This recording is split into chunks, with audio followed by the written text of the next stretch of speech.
Okay, hello to everyone again. Today we're going to have another Friends of Multilateralism group FMG interview series on WTO MC12 and Beyond.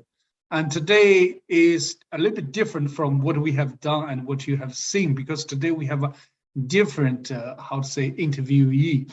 And his name is Ram Etwareea. And he's a long-standing friend for many, many years. When I was working as a delegate, we interacted a lot. He was a keen observer and a keen follower of the WTO and the international trade issues. So we worked together a lot at that moment. And he's from the Swiss newspaper Le Don, and he's in charge of international trade issues there. So today the dialogue is going to be on how the civil society, and especially Ram as a journalist, his view on the WTO MC12 and the next step of work. So Ram, welcome to our group and to this interview. Thanks a lot for making your time to be with us. Thank you, Lu. I'm very happy to be with you and spend some time now here. Okay, thanks, Ram. So, I mean, the first question for me, to you would be that you know everything about WTO. You know that since it was established in 1995, we had Doha negotiations, and it was up and down, and Doha failed. We had done something on trade facilitation, and afterwards nothing, and now MC12 delivered something. But my first question to you is that, before MC12 took place, before you came to the ministerial conference as a journalist, when everybody was in low mood, saying that we will not achieve much, what was your mood? What was your feeling? And what was your expectation for MC12 and the ministers? Please. Lu, if you allow me, I will take you to 2001, 20 years ago. And we were all at the Doha Ministerial Conference of the WTO. And that took place, if I'm not mistaken, in November 2001. And that was a couple of weeks after the terrorist attacks in New York. And after the terrorist attack, there were some calls in the United States mainly, where those people said, we must look at why people are angry. And I think the spirit of this question was present at the Doha negotiations. Whereas the previous ministerial conference at Seattle was a big flop, and as you know, it ended in violence, the Doha ministerial conference had a sort of goodwill to reach an agreement and move forward so that to calm down people's anger. There are other political reasons that justify or don't justify at all those terrorist attacks, but this goodwill that we must work together was present at the Doha meeting. And the Doha meeting concluded by the Doha Development Declaration, as you know. My take is, when the ministers went from Doha home, and then they read again what they had signed. And I'm talking mostly of developed countries. And I think they realized that they had gone too far in their solidarity, too far in their commitment. And they realized that if they were to fulfill these commitments, these promises, it will be at the expense of their own population.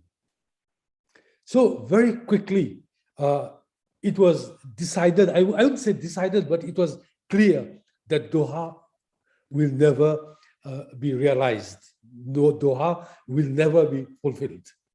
And then from Doha, we came to the ministerials at Cancun, at Buenos Aires, at Nairobi, and you would remember that every other conference of the WTO, nothing happened, everything failed, because the Doha Declaration was very demanding.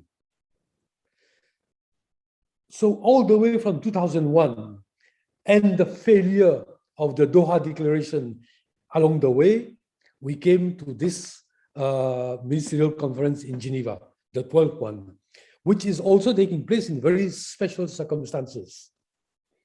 And these special circumstances are the predecessor, the ex-DG of the WTO was a guy who never worked very well. He didn't know exactly what he wanted. He stayed there 2 terms. There was the COVID. There's the war. So and then the actual DG is in office only 15 months. So if you take all this background, the expectations of the Geneva 12 Ministerial Declaration Committee, Ministerial Conference, was not very high. More so for me, the question of the patents waiver.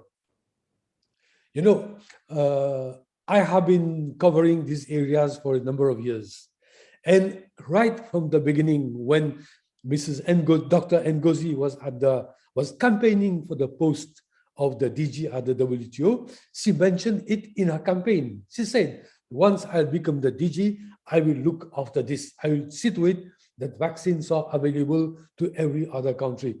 This is electioneering. She can say anything she wants. But I know that to achieve this, it is impossible. I know that countries like Switzerland, the US, the EU, Japan, with their strong pharmaceutical industries, they will never let go of the patent issue. So as you know, for months and months, these countries and other countries, where they are going around and around this issue.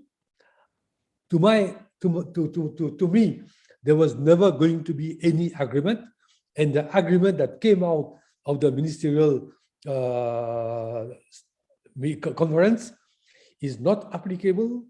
There's nothing doable, and there's nothing new. There is nothing new to what is already there at the WTO. The voluntary and compulsory licenses are already present there. The difficulty is making use of them.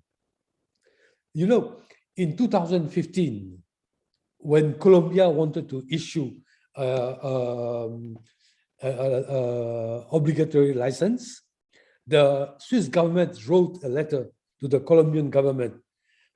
And the letter said, look here, if you want to use this facility, don't forget that we are a very friendly country, that we give you development aid. We are very good trading partners, so you better not use that. This was an open threat not to use that compulsory license. And then Switzerland has the backing of the US. The US, some congressmen from the US wrote letters to the government of Colombia. And finally, the government of Colombia gave away the idea of issuing those compulsory licenses. It never happened. So this was the very big issue at this conference, and the agreement that is there on the table, for me, there is nothing new, and there's nothing which is applicable there. Thank you very much, Ram. You have brought back to the long-term history of the WTO. I mean, all the ministerial conferences and Doha and so on and so forth. So I agree with you. There's evolution of the WTO. Remember when we had Doha, there was a big package of 20 or so subjects, and then we have to negotiate them all, try to conclude them all. It never happens. It just came out with a few. But now we are in a more kind of what the people say a kind of new reality for the WTO and for the many challenges you have described, is that we are not talking about big packages. It's more like a kind of smaller deliverables, incremental, but keep the system ahead. So in that sense, other than the TRIPS waiver, the WTO has also achieved on food security and also on fishery subsidies, which is also said by some as very significant, and also a launch of the WTO reform and so on and so forth.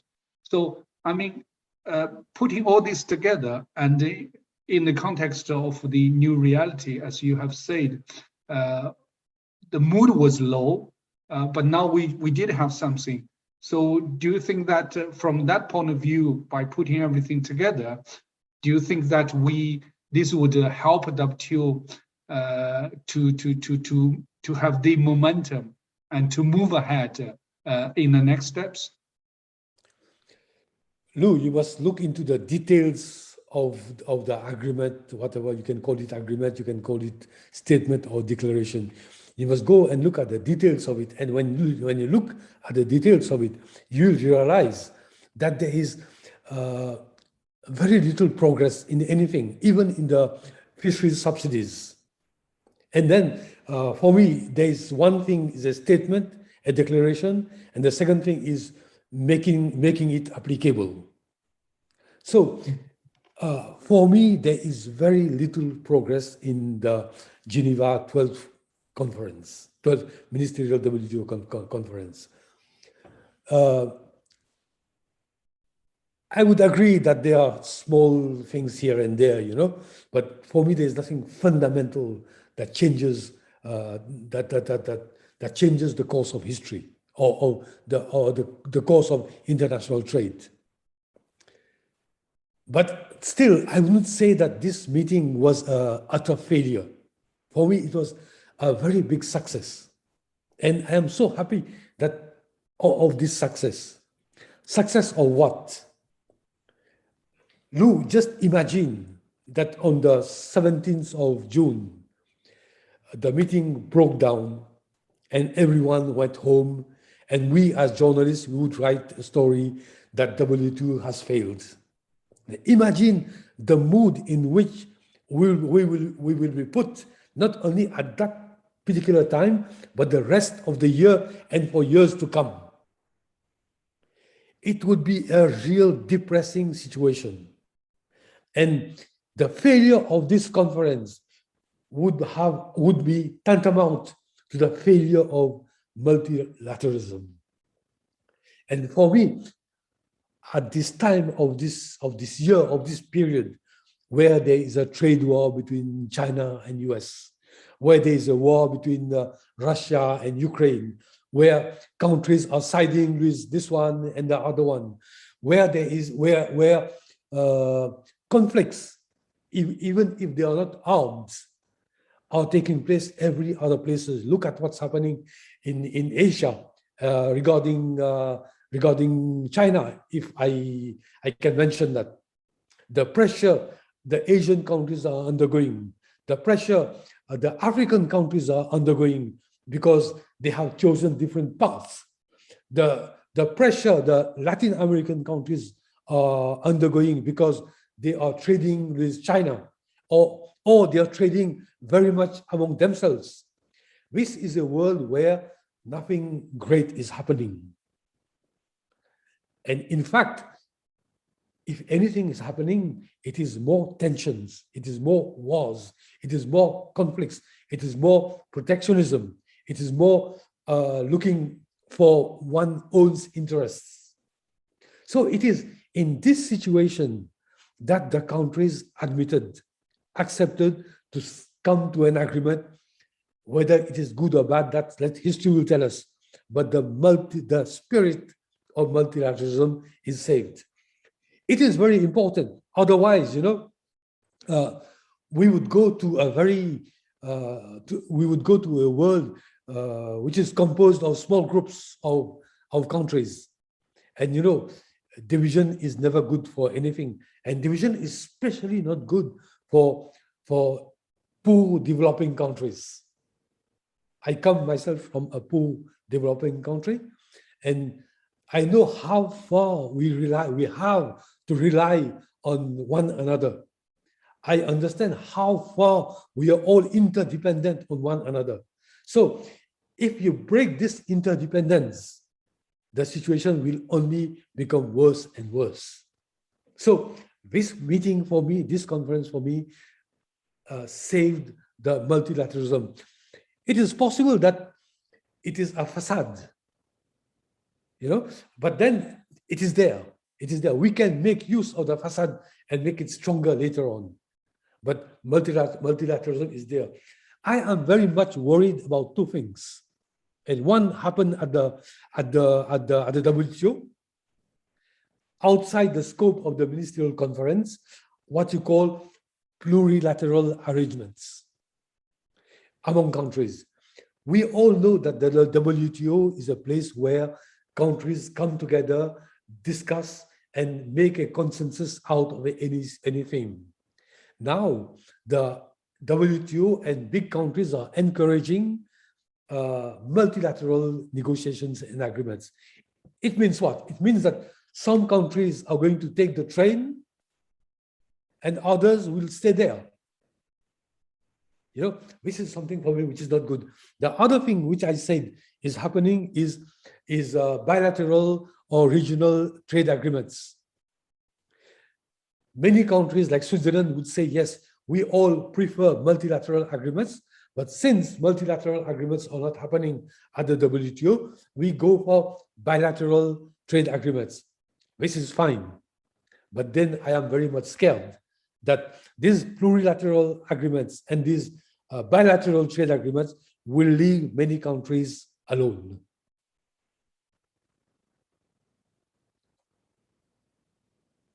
Many thanks, Ram. That's excellent kind of presentation of your views. I think if I could take maybe 3 points here, I want to further discuss with you.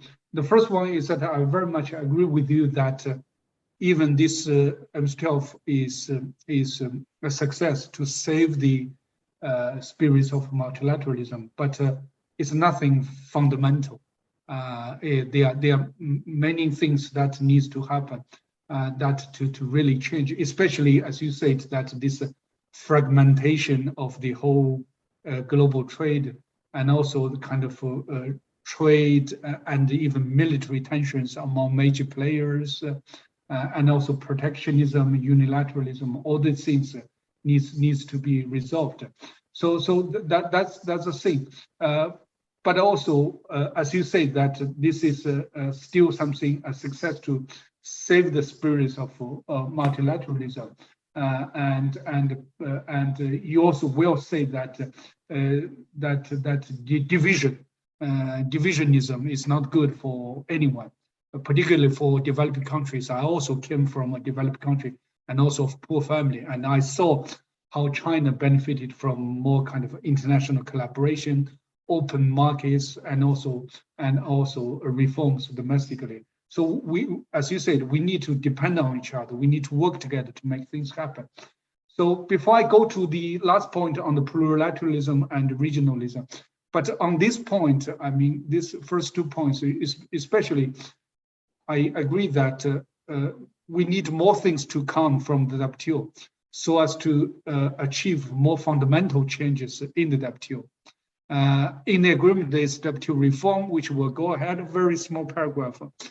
But what do you think we need to see in the next steps that in the WTO so as we could achieve more fundamental changes and bring not only the multilateralism spirits back, but also real work on the ground to save the people, to make people rely on each other, to integrate different economies together, and so as for even something bigger. What do you think it needs to happen in the WTO? Lu, for me, WTO is at the end of a process. If people talk outside in other forums, and if they agree in those outside forums, then they can trickle down the agreement to the WTO. You see, the reforms at the WTO will be discussed probably at the US-China level. And then if there's agreement there, then it will trickle down to Geneva. I am very sorry to tell you something.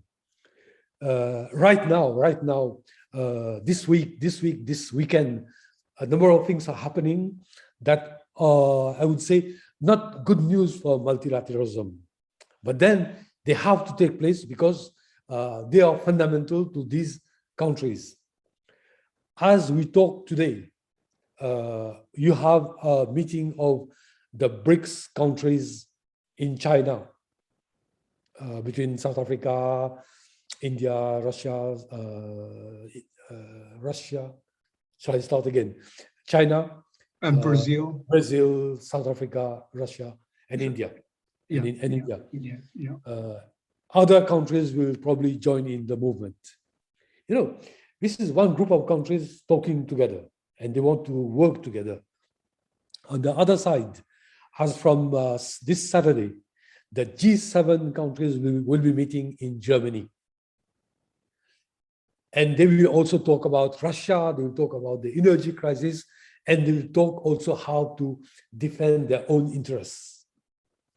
And 2 days later, that is on Monday to Tuesday or Wednesday, the NATO countries will be meeting in Madrid. So here we are, the world, how it is divided. You know, instead of working together, the world is divided and everyone is looking up to its own interests. It is normal that every country or every group of countries, or even we as individuals, we have to look after our own interests, but not on the back of others. You know, and this is what has been happening as far as international trade is concerned from years. As you know, when the WTO or the predecessor of the WTO was founded in 1948, if I'm not mistaken, it was the GATT agreements. They were not meant for all the countries.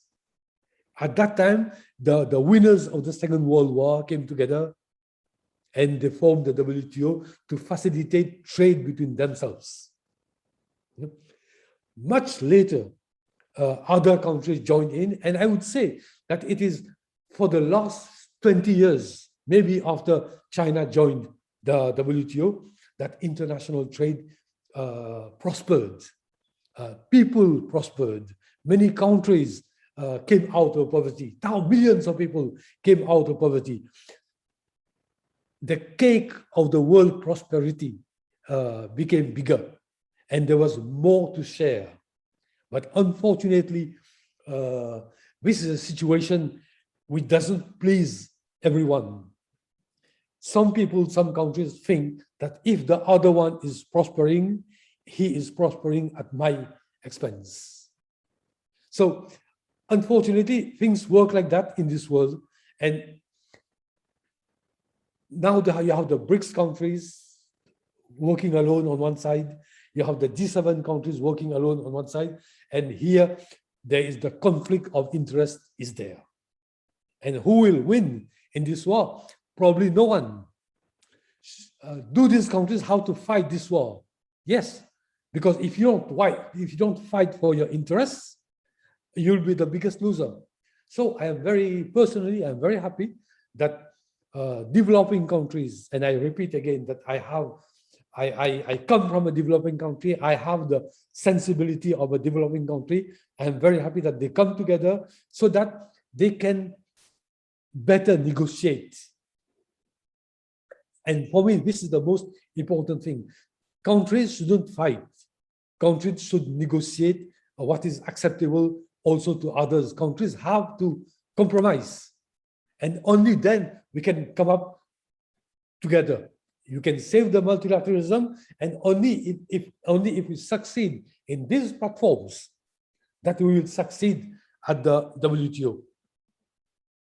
I don't know if I have replied to your answer.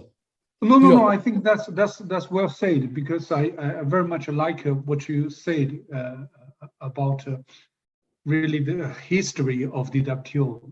I mean, especially when GATT was established, that was exactly the purpose, which never changes even now, that trade can contribute to global peace and also global prosperity for all the people around the world.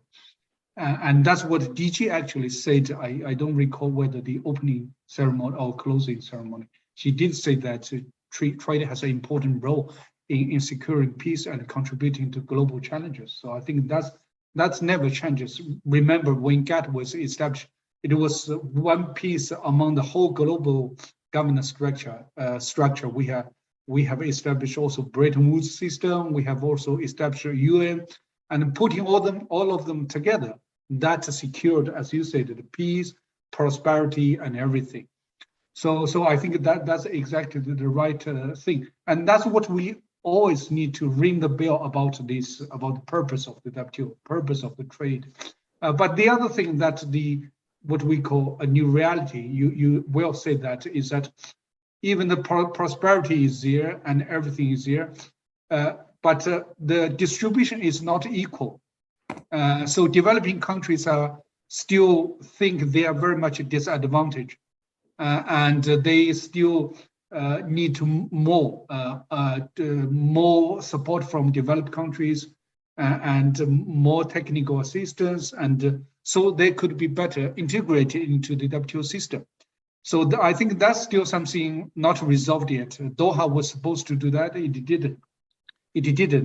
Now there's still a strong appeal there. So I think that's probably what we need to do. I think you said also, the WTO and the trade war can only succeed if we could take care of also the distribution part, and also the prosperity and the big cake to be distributed equally among all the people, including, in particularly, among developing countries. So I think that's the right message. I think that's probably one of the key things also in the next step of the WTO reform and there.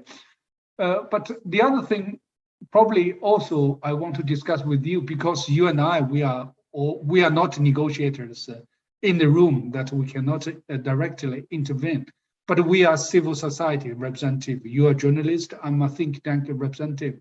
So given the challenges that WTO and the whole world is facing, and given that this MC12 outcome is not fundamental, and given that we have a lot to do in the next few years, and what will be your message that to the ministers, ambassadors, the negotiators in the room, that what they need to do to make sure that these things happen in the future? I would have one or two things to say about this. One, I would say, the first thing I would say is about how negotiations takes place. You know, when I came to Geneva some years ago, I was very much impressed on how, I was very sadly impressed on how negotiators from developing countries were unequipped with intelligence and knowledge and experience, of course. I am very happy today, very, very happy to see that many countries have now trained negotiators who come to Geneva, and these people, they know what they're talking about. So it is very different from what was happening years ago, when negotiations were taking place within rich countries, and then the other countries would just come and sign. They wouldn't even read, you know, what's written there. And at that time, many of our countries were very ill-organized, also corrupt. And the person they would send to Geneva to negotiate, you know, he would never go to the negotiation room. He would just go for tourism in New York, in Geneva, or elsewhere. Now we have this new cast of negotiators. And I think this has to be, we have to go along this line. We have to strengthen the capacity of our negotiators. So first thing I would say that, yes, let our negotiators be capable of negotiating. The second thing I would tell you is you know, when I talk of climate change, it's a terrible thing. It's a terrible thing for so many people, losing their bread, losing their livelihoods, When you look at the television these days, at the number of floods in France and many other places, in China, it's a huge tragedy. And the climate change is provoking such huge losses and tragedies of lives and of wealth that maybe there's also some good news about it. It will make people come together and think together and work together and find out solutions together.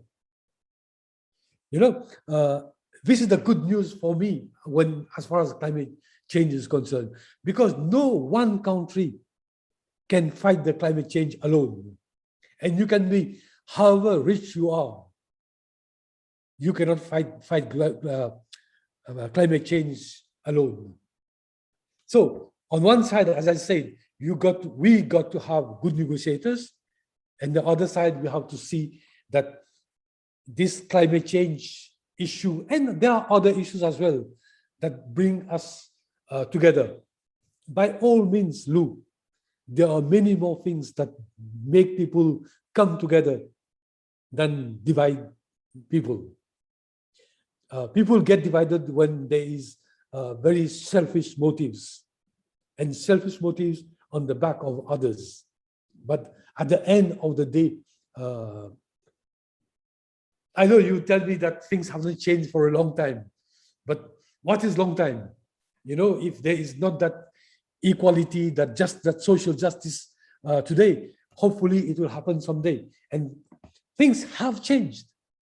Things have changed. So if the havocs climate change is provoking can bring people together, so I'm very happy for that.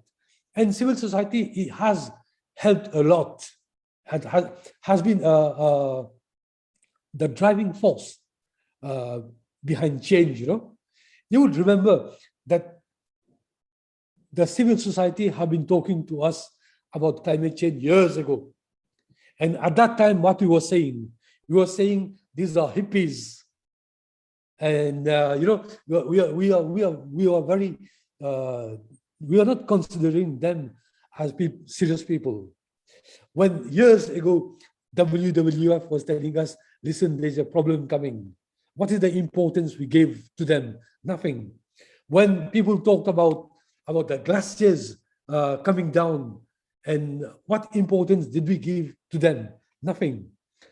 Now everybody, including business, including big business, has realized that says something very important happening. And for them, they can even say that this climate change or these havocs can be business for them. So let it be so. Let it be so. People have to get united, to work together, and this climate change thing can bring people together. Thank you, Ram. That's excellent message to the ministers, the ambassadors and negotiators. I very much agree. I think the first thing is that you say that we need to equip, especially the vulnerable WTO members, their negotiators, with the right kind of capacity and to negotiate. And I was also for so many years was a product of the WTO training programs. I remember in 2002, the first time ever, I was leading a delegation to Geneva, and then I was sitting there for hours. I understood in English what they're talking, but I didn't understand what in substance they were talking. So it was a nightmare. But afterwards, I learned. I was trained by WTO. I was also trained by programs of the EU, Switzerland, and others. So I think that's the thing. Because only with this, when the people, especially LDCs, vulnerable developing countries, can really participate in negotiation, and they know what they are negotiating, and they know what interests they are defending for themselves, their countries, their people. And then they could have ownership of the result. Otherwise, you cannot just force them to accept whatever you negotiate. I think that's a very important thing. And also on that, I did see that in quite some outcomes of these MC12 deliverables, such as fishery subsidies, there's quite some provisions saying that the WTO and other members should provide LDCs and other developed countries with the right technical assistance. So that's the first thing. The second message you have passed, I even enjoy more in listening to, is that we have climate change. We have all these global challenges. We have food security. We have military crisis. We have the pandemic, COVID, and everything. And this is something, all these challenges, as you said, nobody can resolve them alone. And we have to unite ourselves, work together, be as big or small, rich or poor. I think it's the same planet. It's only one planet we are living on. If nothing happens, if we cannot work together, if we cannot find solutions on these global challenges, and then everybody would lose. I mean, it's just a time issue. So that's why I think that DG, in one of her speeches, she said that that trade can play a role to help human and the planet. I think that's the right message to conclude what we are saying here. So with that, I thank you very much, Ram, for being with us. I think, I mean, I liked very much what you said, and also I'm sure the audience will do the same. So a lot of thanks to the audience, and also this is Ram Etwareea from the Swiss newspaper Le Don, and as I said, a veteran observer and a follower of the WTO and trade issues, and a long-standing friend. So Ram, I thank you, and I look forward to next time to engaging you and also to have a talk. Thank you. Okay, thank you very much. Bye-bye.